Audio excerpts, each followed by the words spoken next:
Devon Ashworth was 38 years old, and until that Tuesday morning, he believed he had a good marriage. Not perfect, but real. He was a facilities operations manager who worked overtime without complaint, loved without keeping score, and had just secured a home equity line to fully fund his wife Patrice's dream business.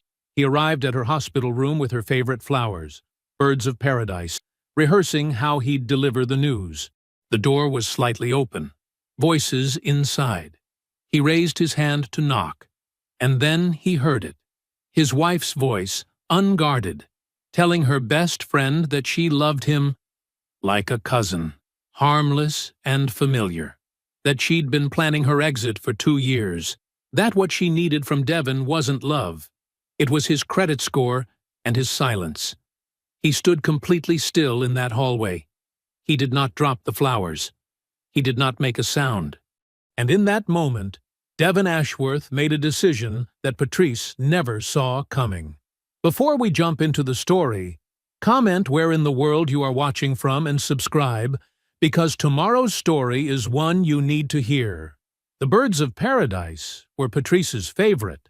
Devon had driven 20 minutes out of his way to get them, past the gas station roses and the grocery store carnations and the sad little buckets of daisies sitting in cloudy water.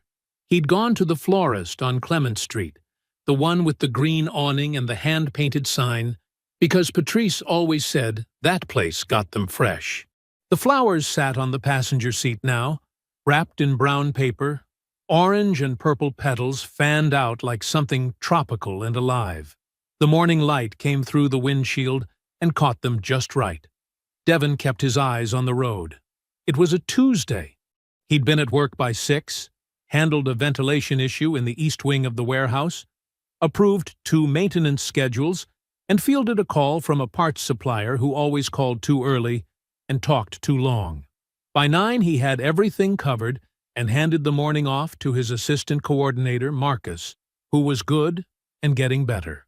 Take care of your people, and they'll take care of the work. His father had told him that. Devon believed it. He merged onto the highway and let the traffic carry him. Patrice had been admitted Sunday night. The appendix, sudden, sharp, no warning. She'd called him from the kitchen floor, voice tight. And Devon had been in the car before she finished the sentence. He'd held her hand through intake, sat in the waiting room for 3 hours, slept in the chair beside her bed until the nurses said she was stable, and told him, gently but firmly, that he should go home and rest. He didn't sleep when he got home. He lay on top of the covers in his work clothes and stared at the ceiling and thought about her face when the pain was bad.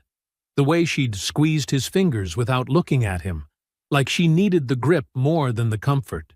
He'd showered, changed, gone to work. He was good at forward motion, always had been. Now he was almost there, and he had something to tell her. Something he'd been sitting on for a week because the timing hadn't felt right. The home equity line had come through, approved for enough to cover the full launch of her event planning company, the website, the branding, the seed capital for the first 3 events. Everything she'd mapped out in the business plan, she'd revised 4 times on the dining room table, while Devon made sure there was coffee in the pot and kept his mouth shut about the hours. 3 years he'd watched her build towards something. He'd worked overtime without making it a conversation. He'd covered the dental emergency in February without hesitation. $1,400 he hadn't planned for. Paid without ceremony, because that was what you did when someone was yours. He'd never kept score. That wasn't who he was. He'd rehearsed telling her about the equity line. Not because he needed the words to be perfect, but because he wanted them to be right. Wanted her face to know he'd done this on purpose, that it wasn't luck, that he'd wanted this for her. He thought maybe she'd cry a little. Patrice didn't cry often, and when she did, it was always quiet, just her eyes going soft before she pulled herself back together. He was looking forward to seeing that. The hospital came into view. Devon pulled into the visitor's lot, cut the engine, and sat for a moment with his hands on the wheel. The flowers leaned against the seat beside him, He picked them up carefully. The third floor was quiet, the way hospitals always were mid-morning. The rush of early rounds finished, the hum of machines steady and low, the hallway smelling faintly of antiseptic and recycled air. Devon nodded at a nurse he recognized from Sunday night. She smiled back. Room 314 was at the end of the corridor. He walked the way he always walked, unhurried, solid, like a man who knew where he was going and wasn't in a rush to prove it. The flowers were in his left hand, his jacket was straight, and somewhere in his chest there was a quiet warmth that had been sitting there since he left the florist. He was almost at the door when he heard voices. The door was slightly open. Not wide, just a gap, maybe 4 inches, enough for sound to travel. He recognized Audra's voice first. Patrice's best friend since college. She was laughing at something, the way Audra always laughed, a little too easily. Devon slowed. He didn't want to interrupt. He stood just to the side of the doorframe, flowers at his side, and raised his hand to knock. Then he heard Patrice's voice, and the words came through the gap clearly. Too clearly to mishear, too specific to explain away. Devon's hand stayed in the air. He did not knock. Devon did not move. His hand was still raised, still aimed at the door. The knuckles never made contact. Patrice's voice was different when she didn't know anyone was listening. Looser. The careful warmth she carried in public was gone, and what was underneath it was something Devon had never heard before. Light, almost bored, like she was describing a problem she'd already solved. "I love Devon," she was saying. "I do, but it's like, you know how you love a cousin? Familiar, harmless. You're glad he exists, but you're not exactly choosing him." Audra said something low. Devon couldn't catch it. I know. Patrice's voice again, a small laugh trailing behind it. "I should have left 2 years ago. I almost did. But the business wasn't ready, and I wasn't ready, and you know how it is. Timing is everything." Devon lowered his hand slowly. He pressed his back against the wall beside the doorframe. The flowers hung at his side. "He's a good man," Audra said, louder this time. Devon heard it clearly. "He is." Patrice didn't miss a beat. "He is absolutely a good man. He is also the best investment I ever made." A pause. "That equity line is almost finalized. Once the business launches, and I've got 12 months of revenue under me, I'm gone. Clean. I've already thought through most of it." The hallway was empty in both directions. A monitor beeped somewhere down the corridor. The fluorescent lights buzzed at a frequency Devon had never noticed before. "You've really thought about this," Audra said. She wasn't pushing back. She was catching up. "I've been thinking about it for 3 years. Simple. Easy. The way someone talks about a plan that's already finished in their mind. Like the thing is done, and the world just hasn't caught up yet. Then, Trent asked about me." Devon's jaw tightened. "Trent Fairfax." Patrice said the name the way people say names that mean something to them, soft at the edges, a little careful. "We had lunch last month. He drove up from Charlotte. It was—" She let the sentence breathe. It was like no time had passed. "You know how it is when someone just gets you?" Audra's voice again, quieter. "Patrice, I know." The dismissal was gentle, but absolute. "I know what you're going to say. But what Trent and I have is real. It was real in college, and it's real now. I've spent 5 years pretending otherwise, and I'm tired of it. He's married to you, Patrice." Audra's voice had a tremor in it now. "Devon, he works himself half to death for you. You know that." A soft sound. Maybe Patrice shifting in the bed. Maybe a shrug. "Good men are everywhere, Audra." Flat. Certain. The tone of someone who had thought through every possible objection and found them all manageable. "What I need right now is his credit score and his silence. That's it. That's all I need from him. And when the time comes, I'll handle it cleanly. He'll be fine. Men like Devon always land on their feet. Devon stood with his back against the wall. He was not shaking. He noticed that. He'd half expected to be some physical response to match the size of what he was hearing, but his hands were still. His breathing was even. The flowers were just flowers, orange and purple and carefully chosen, and he held them at his side like they weighed nothing at all. He stood there for another moment. Then he turned and walked back down the hallway. Not fast, not slow. The same pace he'd come in with, steady and even. The walk of a man who knew where he was going. He passed the nurse's station. He passed the door of a room where a television was playing. He passed the family waiting area with the plastic chairs and the stack of old magazines and the window that looked out onto the parking structure. He found a chair near the elevator bank. He sat down. He put the flowers on the chair beside him. The brown paper crinkled once and went still. He put his hands on his knees. He looked at the elevator doors. He sat like that for a while, long enough for the elevator to open and close twice, long enough for an orderly to pass with a cart and nod at him without stopping, long enough for something inside him to move from one place to another. He wasn't sure what to call it, only that it had shifted, and he understood that certain things were going to be different now. He reached into his jacket pocket and took out his phone. He opened his messages. He scrolled to Kwame Ose's name. He typed one line. "I need to see you tomorrow. Your office." He pressed send. He put the phone back in his pocket. He sat for another moment. Then he stood up, straightened his jacket, and picked up the flowers. He carried them back down the hall toward room 314. He knocked. He waited. When Patrice said, "Come in," Devon opened the door and smiled at her. "Hey," he said. "How are you feeling?" He held out the flowers. Devon stayed 2 hours. He sat in the chair beside Patrice's bed, the one with the thin cushion and the metal armrests, and he was everything she expected him to be. Attentive, warm. He refilled her water cup without being asked. He laughed at the right moments. When she reached for his hand, he gave it. The flowers went into a plastic pitcher on the windowsill. The nurses didn't have a proper vase. The birds of paradise looked too vivid against the white walls, too alive for that room. Devon didn't look at them again. Audra left 20 minutes after he arrived.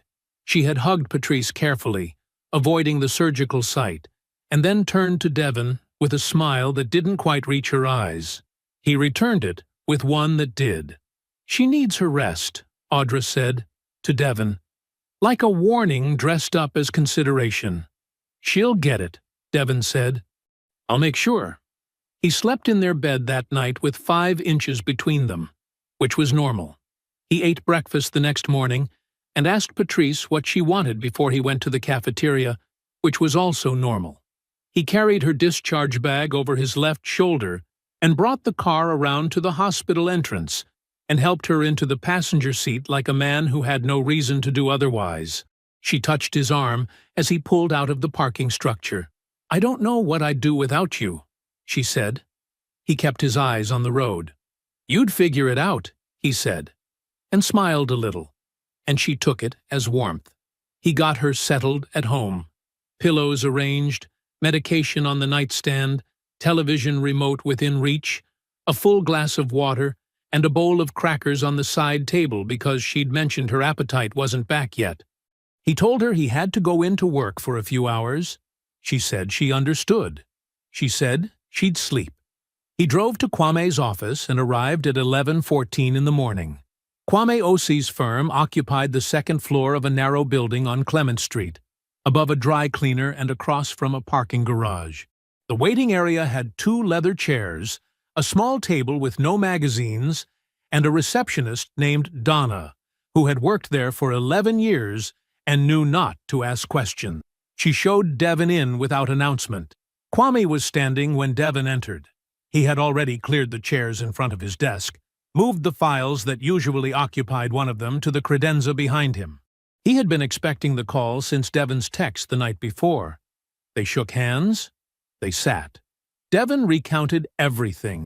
He did it the same way he did everything, methodically, from the beginning, without editorializing. He told Kwame where he'd parked. He told Kwame what he was carrying. He told Kwame the exact moment he'd stopped walking.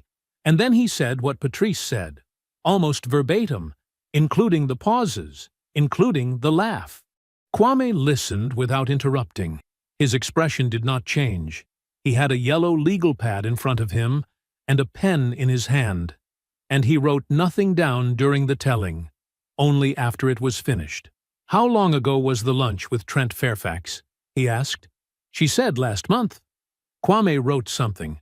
Then he set his pen down flat on the pad. "There's something you need to know," he said. "I've been trying to decide for a while whether it was my place to tell you." He looked at Devon directly. 6 months ago, Patrice contacted a family law attorney, a colleague of mine, different firm, no conflict with my practice. She was exploring her options. The consultation was confidential, but the fact of the inquiry isn't. My colleague mentioned it in passing without details. The name came up in a context that made it register. Devon held Kwame's gaze. "She's been planning this," Kwame said. He said it plainly, without softening it. "This isn't a feeling that got out of hand. It's a project." A beat passed. Then another. "How long has she been building it, do you think?" Devon asked. "Based on what you've told me? At least 2 years of intention." "Probably longer." Devon nodded once. He looked at the window. Then he looked back at Kwame. "I need to understand the full picture before I do anything. Financially. Legally. I need to know what I'm looking at." "Then we start with documentation," Kwame said. "Joint accounts, individual accounts, any business expenses you've covered, the equity line application, everything. I need a timeline and I need receipts wherever you can get them." Devon took out his phone and opened his notes. He was already making a list. He made dinner that evening. Chicken soup, her idea, his execution.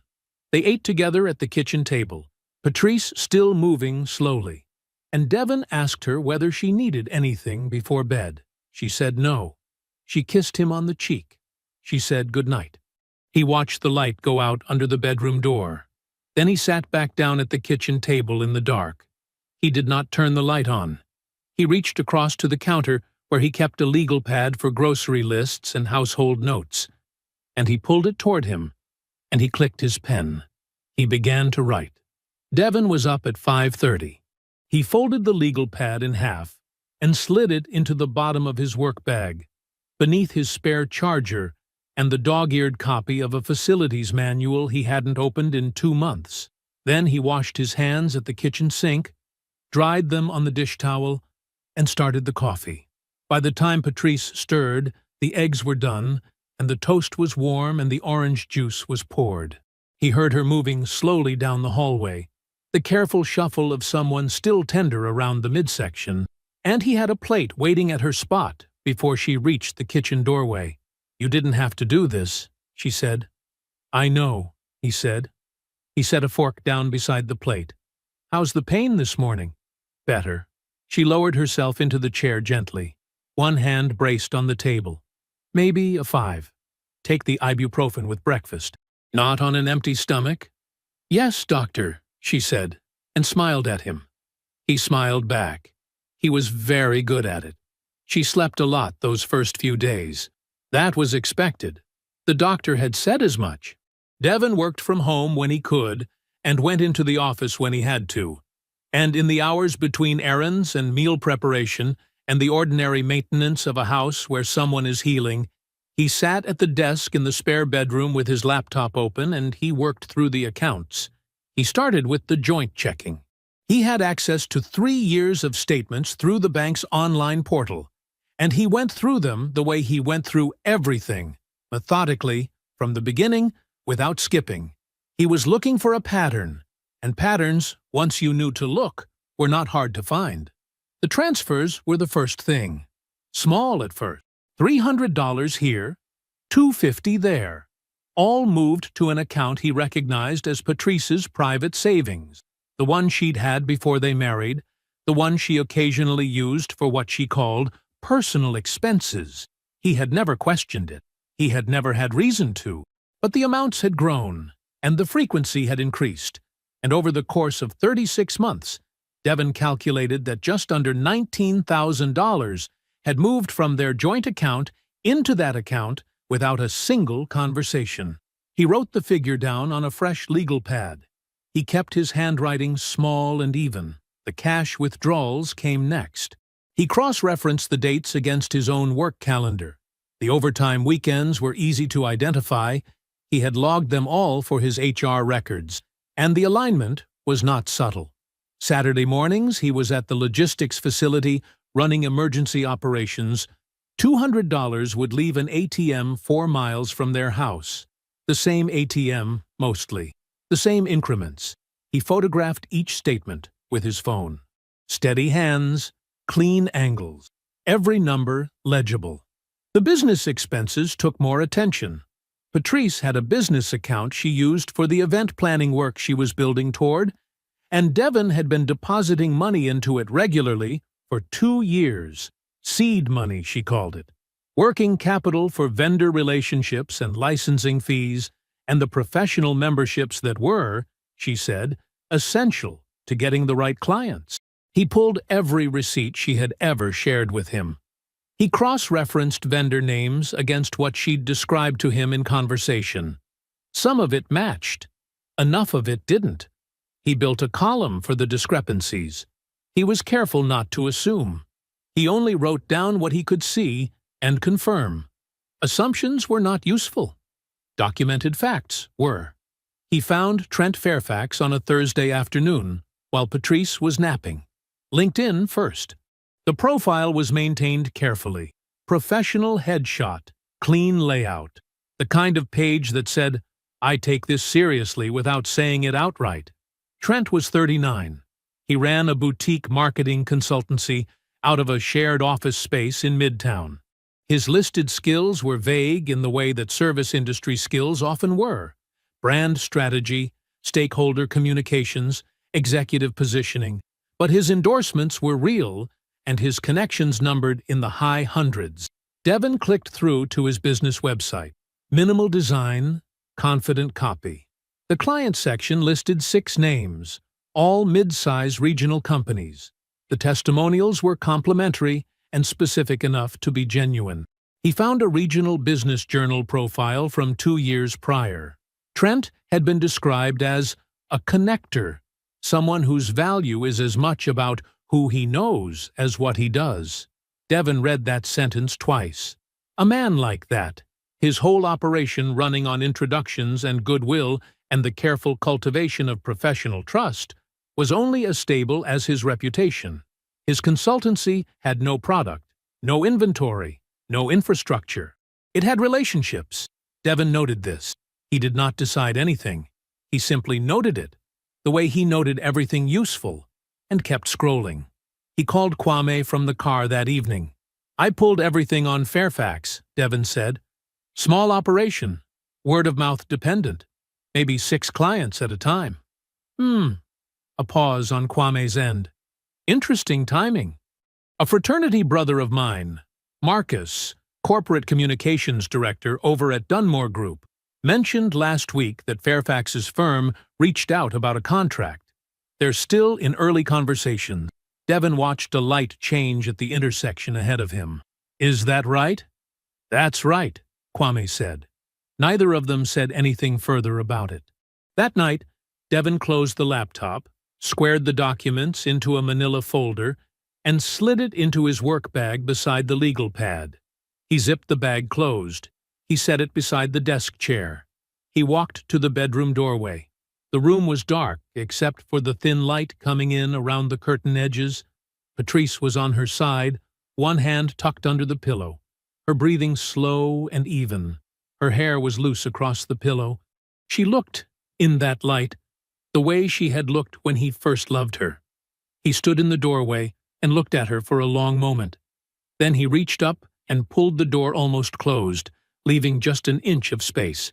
He went back to the spare bedroom. He had more work to do. Devin called her at 9:15 in the morning, after Patrice had taken her medication, and settled back into the bedroom with a book.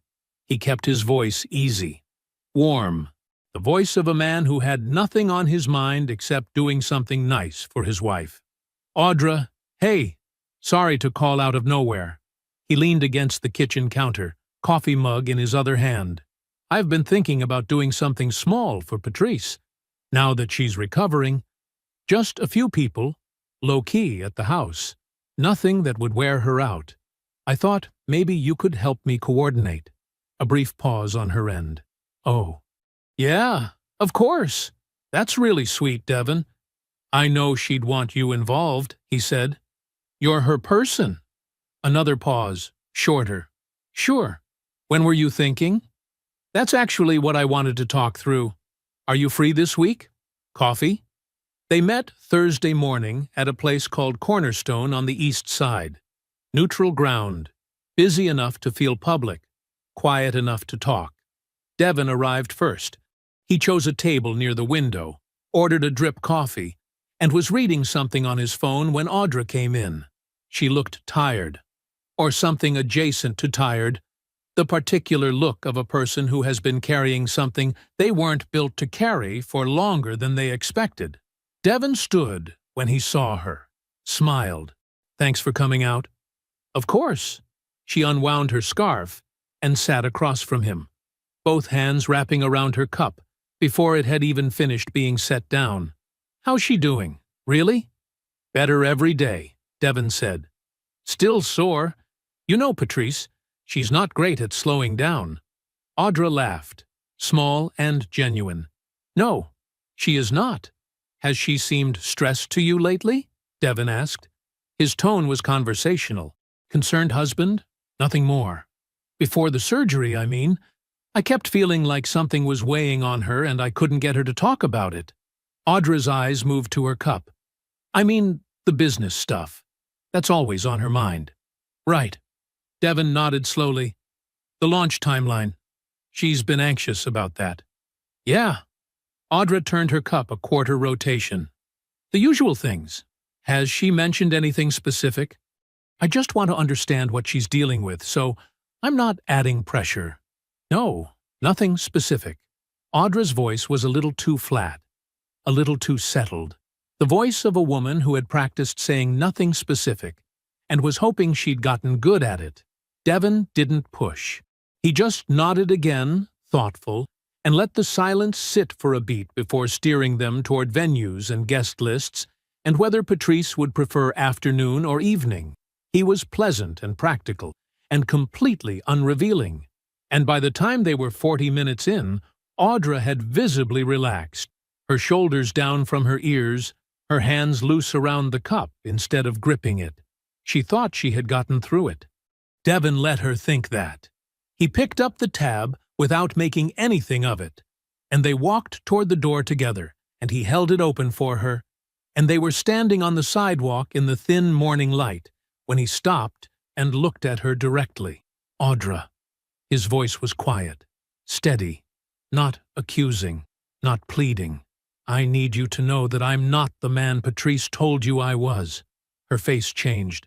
Just slightly. A small movement around the eyes, a tightening at the corners of her mouth. It was enough. "When this is over," Devon said, "I hope you remember that." He didn't wait for her to respond. He gave her a single nod, the kind that closed a conversation without slamming it, and he walked to his car. Audra called Patrice before Devon had reached the highway. He knew she would. That evening, Patrice mentioned she was tired and went to bed early. Devon waited until her light went off. Then he opened his laptop at the desk in the spare bedroom and pulled up their shared family calendar. He had used it for years, for his work schedule, for home maintenance appointments, for the kind of ordinary domestic record-keeping that builds up quietly over a marriage. Patrice used it, too, with less consistency, but enough that the entries were there. He went back 18 months. He matched every cash withdrawal date he had documented against her calendar entries. The alignment was exact. 3 withdrawals fell on a weekend she had marked Nashville. Girls' trip. Two more matched a Friday she had listed as Vendor MTG, Charlotte. Another cluster appeared around a long weekend labeled simply A+Me, Spa. Devon wrote down the Charlotte entry. He noted the date. He opened a browser tab. The hotel took 3 calls to reach the right department. He was patient. He explained calmly that he was trying to verify a stay for tax documentation purposes, that his wife had expensed the trip, and he needed to confirm it appeared under the correct name for their records. The third person he spoke to confirmed it without hesitation. The reservation had been made under Patrice Ashworth and Trent Fairfax. 2 guests. A king room. Devon wrote that down too. He wrote it clearly, with the date, and the hotel name, and the representative's name, and the time of the call. He slid the page into the manila folder behind the bank records. He closed the notebook. He carried his glass to the kitchen sink and filled it with cold water, and stood there, both hands wrapped around it, looking out at the dark backyard for a long moment. Then he turned off the light and went to bed. Devon arrived at Kwame's office at 8:40 in the morning, 20 minutes before Kwame's first scheduled appointment. The receptionist waved him through without a word. She had seen him before. She knew what kind of visit this was. Kwame was standing at his window when Devon came in, coffee in hand, looking out at the street below.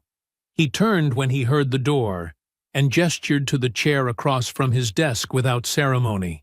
Devon sat. He placed the manila folder on the desk between them, flat and square, and folded his hands on top of it. "Everything?" Kwame asked. "Everything." Kwame set down his coffee. He opened the folder and went through it the way he went through everything, methodically, without expression, giving each page the full weight of his attention before moving to the next. The bank records, the transfer documentation, the financial discrepancy timeline Devon had built date by date, the hotel confirmation, and at the back, paper-clipped separately, the equity line approval letter, the one Patrice was still waiting for Devon to finalize. Kwame read for 11 minutes. Devon did not speak. He watched the window. When Kwame closed the folder, he leaned back in his chair and looked at Devon for a moment without saying anything. Then he said, "She built this on a foundation that doesn't exist." Devon said nothing. Kwame turned the folder so its edge aligned with the corner of his desk. A habit. Let's go through it. The business hasn't launched. There are no business assets, no inventory, no accounts receivable, no established client base, no LLC with operating history. There is nothing to divide, because there is nothing that legally exists yet. Whatever she was counting on taking from the business is paper. It is an idea. Courts don't split ideas. Devon nodded once. The equity line. Kwame tapped the paper-clipped letter. It's approved, but it has not been drawn. Not $1.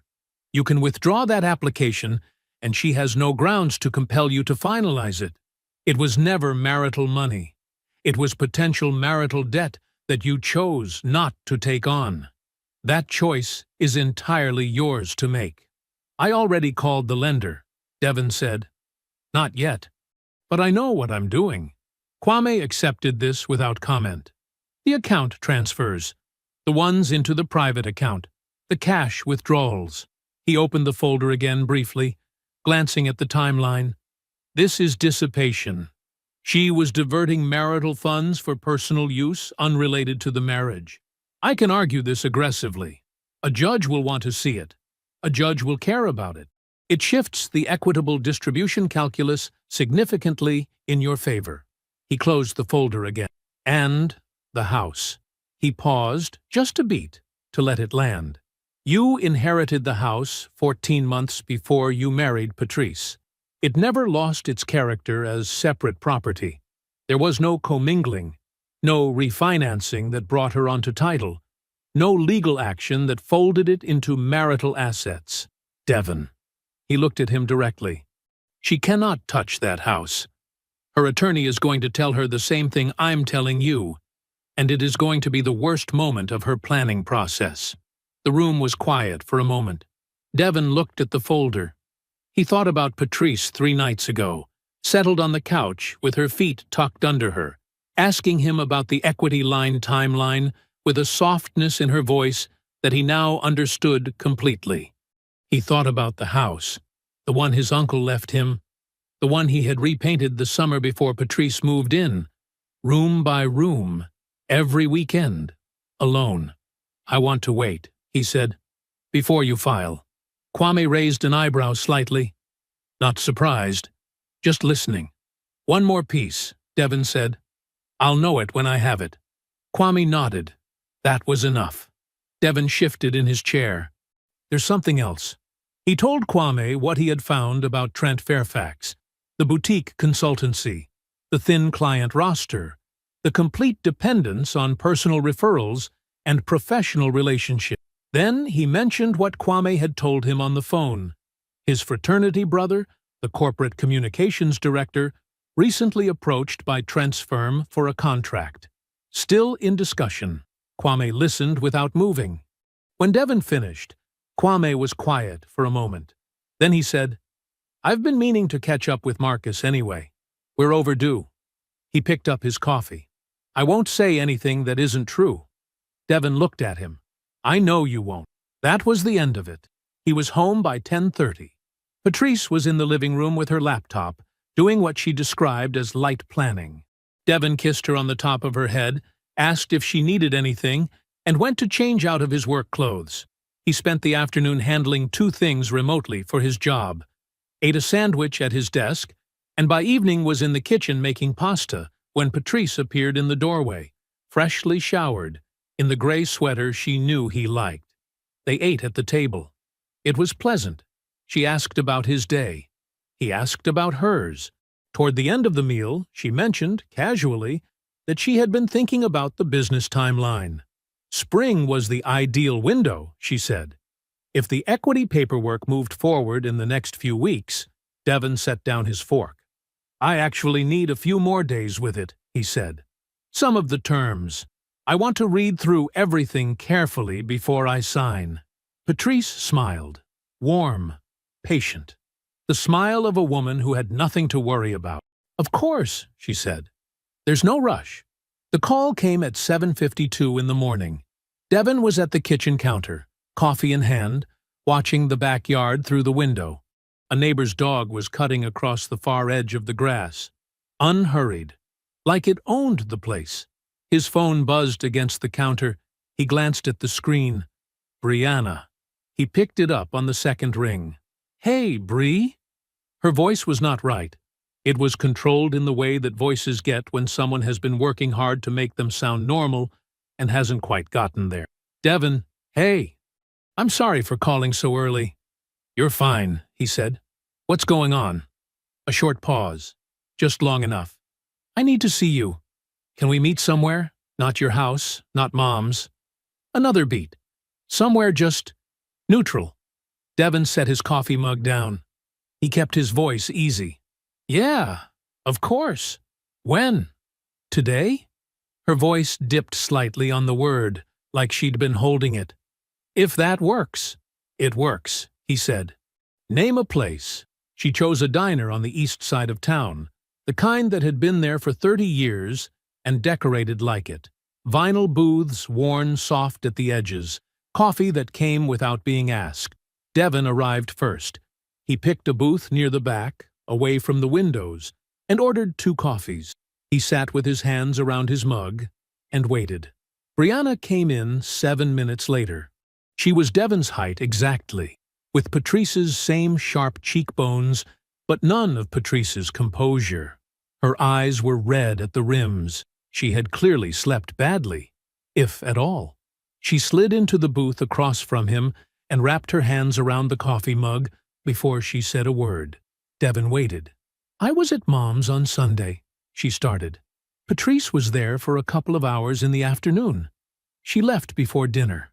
Brianna stared into her mug. She forgot to close out a thread on the shared tablet, the one Mom keeps on the kitchen counter. She looked up at him. "I wasn't snooping. I just picked it up to change the music." "I believe you," Devon said simply. Brianna exhaled, like she had needed to hear that. It was a message thread between Patrice and— She stopped, pressed her lips together. Between her and someone named Trent. Devon nodded, slow and easy, giving her room. I didn't read all of it. I didn't want to. Brianna's jaw tightened. But I read enough. She set the mug down. Devon, this has been going on for a long time. Almost 3 years, from what I could tell. The dates on some of those messages— She shook her head. She's been planning this. She told him the business was the last step. That once it launched and she had her own money, she was done. She made it sound like you were just something she was finishing up. Devon said nothing. He kept his face still. Trent thinks she's choosing him, Brianna said. He talks about it like it's already decided. Like they're already together, and you're just the last formality. She looked genuinely sick saying it. Devon picked up his coffee, took a slow sip, set it back down. There's more. Brianna's voice dropped. She's already told Mom and Aunt Carolyn and Aunt Denise. She watched his face. She's been telling them for months that the marriage hasn't been working, that you're closed off, that you never made her feel like a priority. Brianna's mouth pressed into a hard line. She told them she's been unhappy for years, and she's finally ready to do what's best for herself. The diner hummed quietly around them, plates and low voices and the hiss of something on a flat-top grill.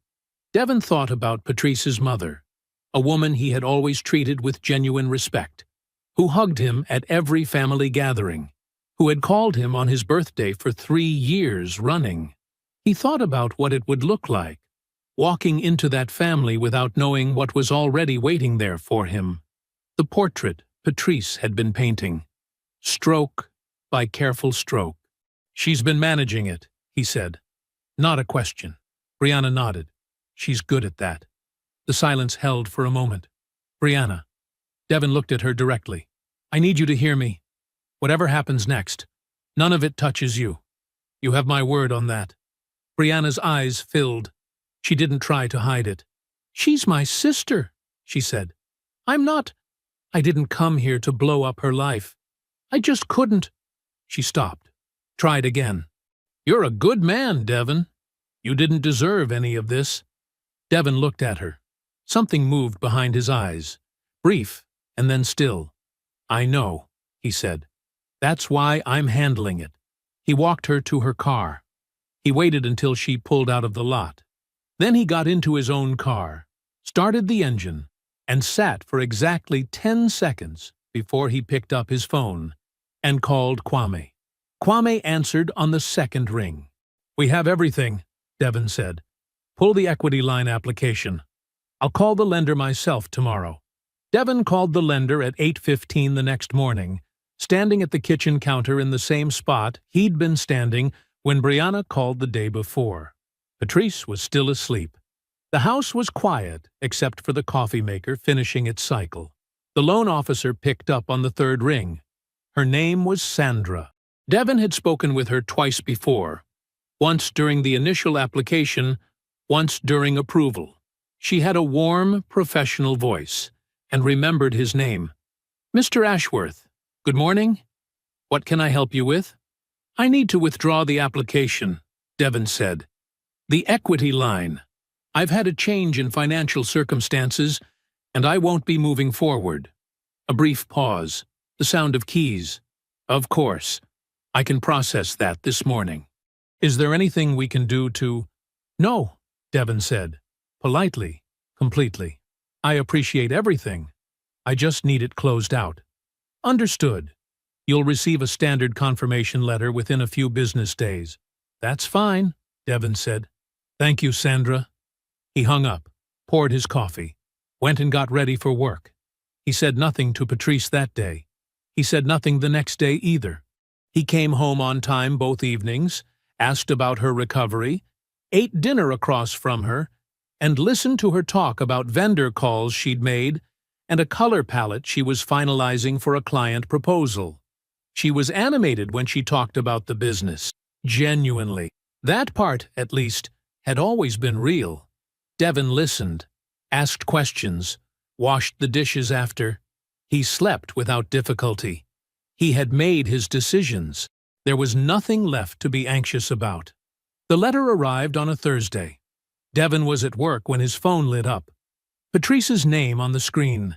He was in the middle of a walkthrough with one of his maintenance leads, checking HVAC drainage on the second floor. He held up one finger, stepped a few feet down the hallway, and answered. "Hey." Her voice was smooth, but the rhythm was off, just slightly, like a song played a half step too slow. "I got a letter today from the lender." "Okay," Devon said. A beat. "It says the application was withdrawn." "That's right." Another pause, longer this time. She was recalibrating. He could almost hear it. "Devon, what's going on?" "I thought we were finalizing." "I've been looking more carefully at our debt exposure," he said. "I got uncomfortable with the numbers. It didn't feel like the right time to take on that kind of liability." "That's—" She stopped. Started again. "That's a conversation we should have had together." "You're right," he said. "And we will. I'll explain everything when I get home." She said, "Okay." The word was flat and careful, the way her words got when she was thinking hard and not ready to let that show. She was ready for him when he walked through the door that evening. He could see it in the way she was sitting at the kitchen table, upright, both hands around a glass of water, dinner already made. She had set the table. She had composed herself. She had a version of this conversation prepared. Devon set his bag down, washed his hands, and sat across from her. "Walk me through it," she said. Her voice was measured. Her eyes were not.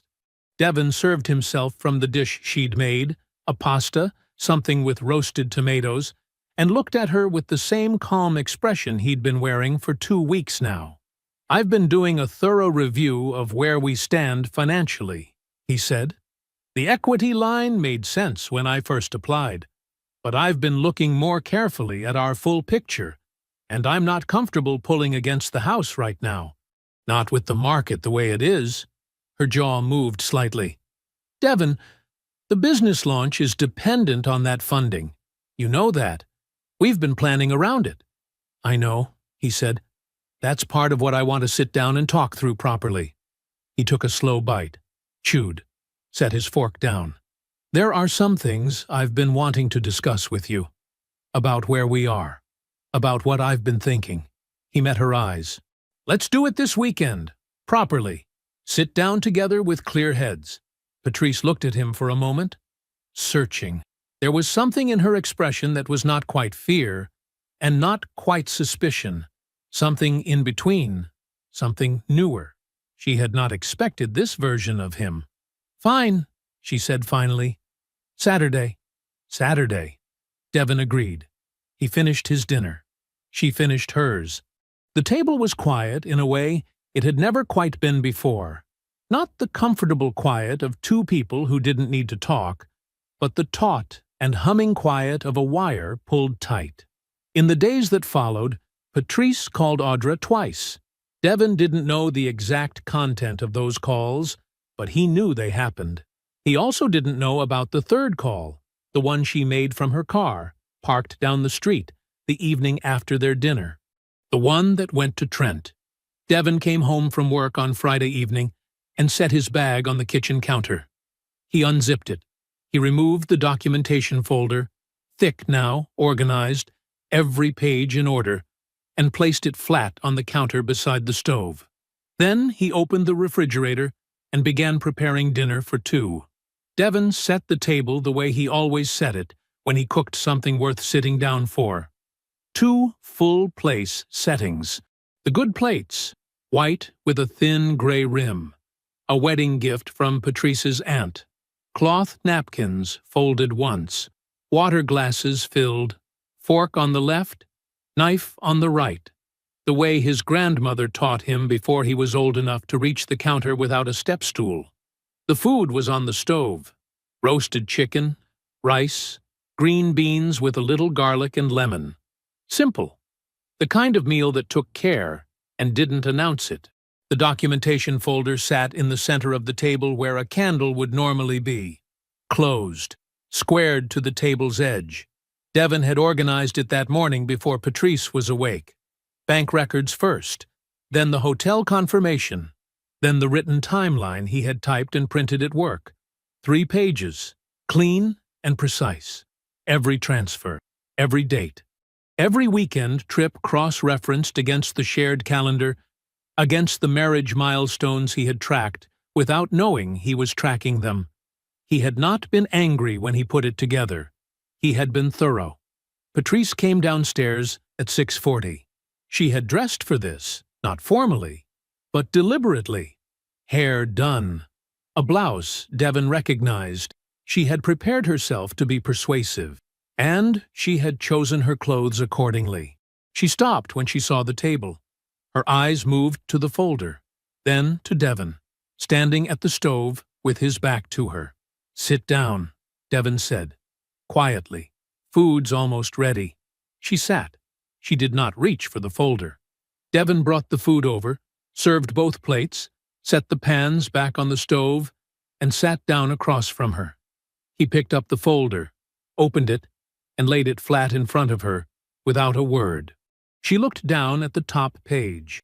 Bank records, her own name in the transaction column, transfers to an account Devon had never been given access to, dated back 2.5 years.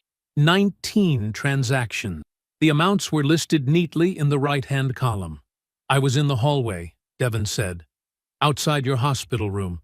You were talking to Audra." Patrice looked up. Devon's voice was even. Not soft, not hard. Just level, like a surface you could measure things against. "I heard everything you said." He let that sit for a moment. "I've known for 2 weeks. I've spent those 2 weeks making sure I understood the full picture before I said anything to you. Devon, let me finish. Not loud, just final." She closed her mouth. He told her what he'd heard. Not summarized, word for word, the parts that mattered. The best investment I ever made. His credit score and his silence.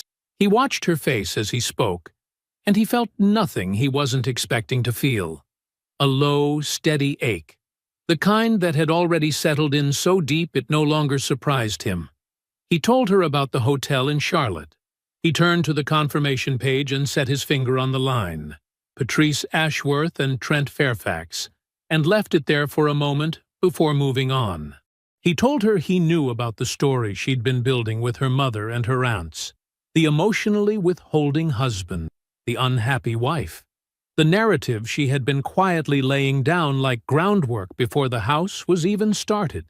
Patrice's first move was denial. Instinctive, smooth, almost convincing. Devon turned to the next page of the timeline and pointed to a date. Her mouth closed. Then she pivoted. Her chin came up slightly. Her voice found a different register. Wounded, tired. The register of someone who had been waiting to be heard. "You want to talk about this marriage? Devon, I have been unhappy." "I know you have," Devon said. "Page 3 covers the anniversary trip I planned for your 35th birthday. The weekend I put $1,100 on the card and took 3 days off work. You were in Charlotte with Trent 6 weeks later." He turned to the page. "The dates are there." Her mouth stayed open for a moment. Nothing came out. Devon set his hands flat on the table. "Here are 3 things I need you to hear clearly." He said them the way he had rehearsed them.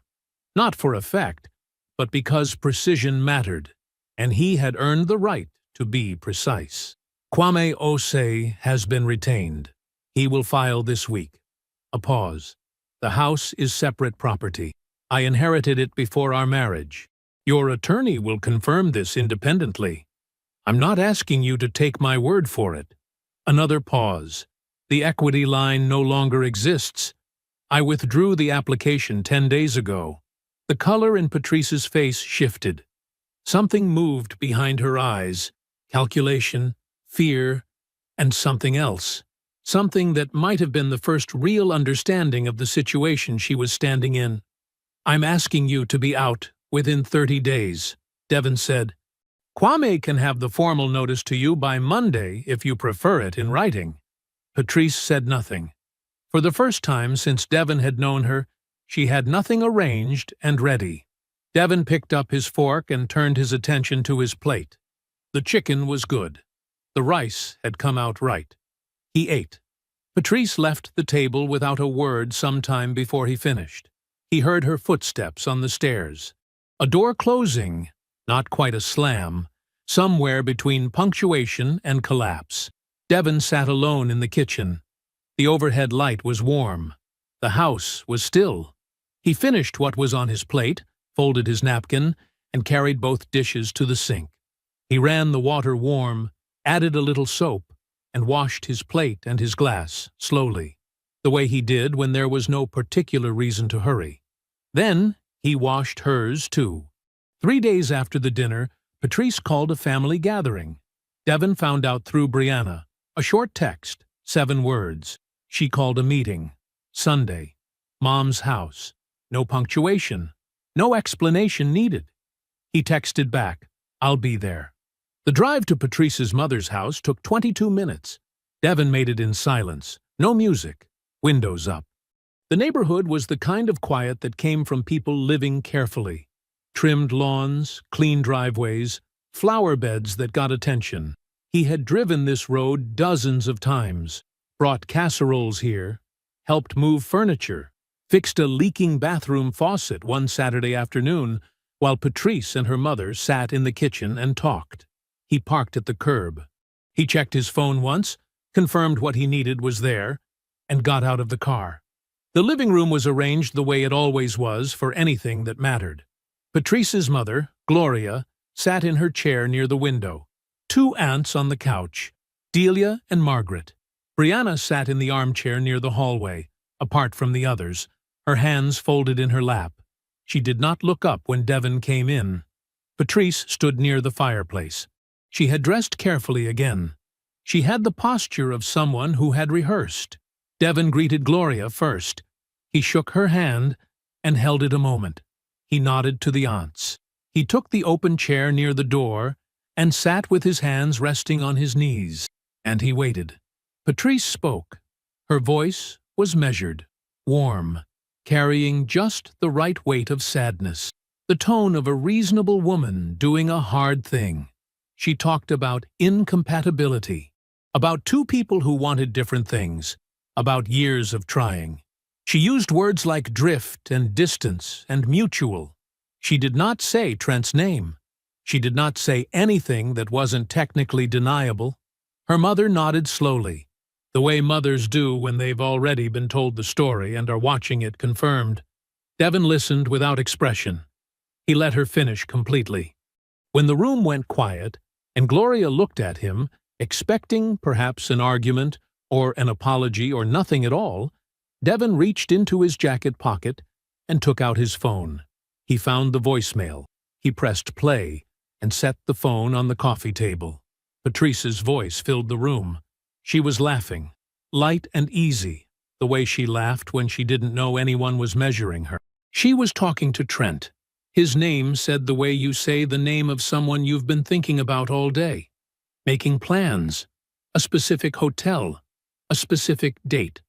A tone in her voice that had nothing to do with drift or distance or mutual incompatibility. 28 seconds. Devon had timed it. He picked the phone up and put it back in his pocket. The room was completely still. Aunt Delia had her hand pressed flat against her collarbone. Margaret was looking at the carpet. Gloria's expression had not moved, but something behind it had shifted. The slow, heavy movement of a belief being revised. Brianna stared at the floor. Her jaw was tight. She did not look at her sister. Patrice's mouth had opened slightly. She closed it. Devon looked at Gloria directly. He spoke the way he always spoke to her, with respect, without performance.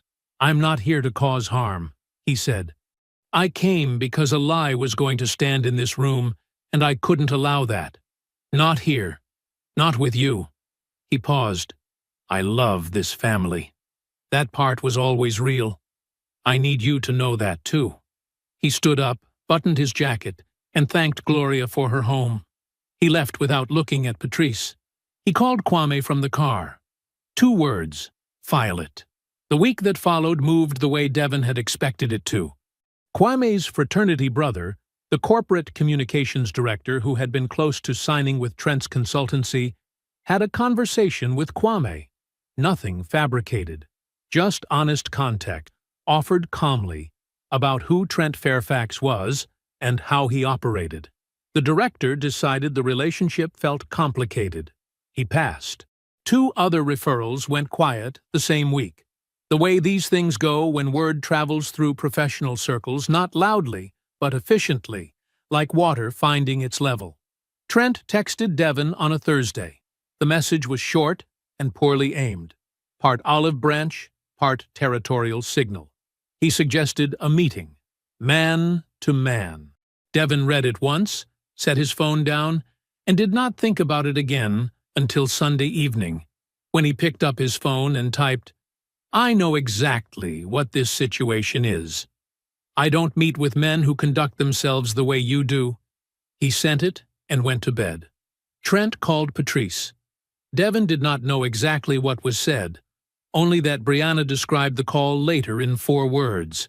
It didn't go well, and that after it, Trent went quiet. Then unreachable, then simply gone, the way men like Trent go when the math stops working in their favor.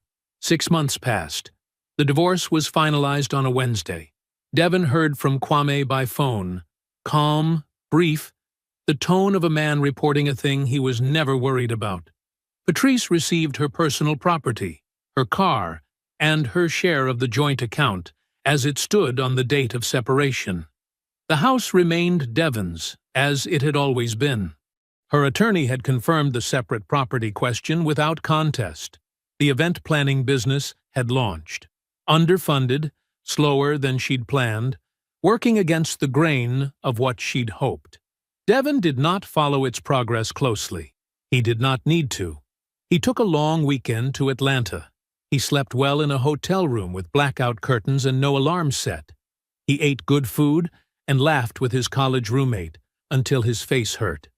He came home, rested.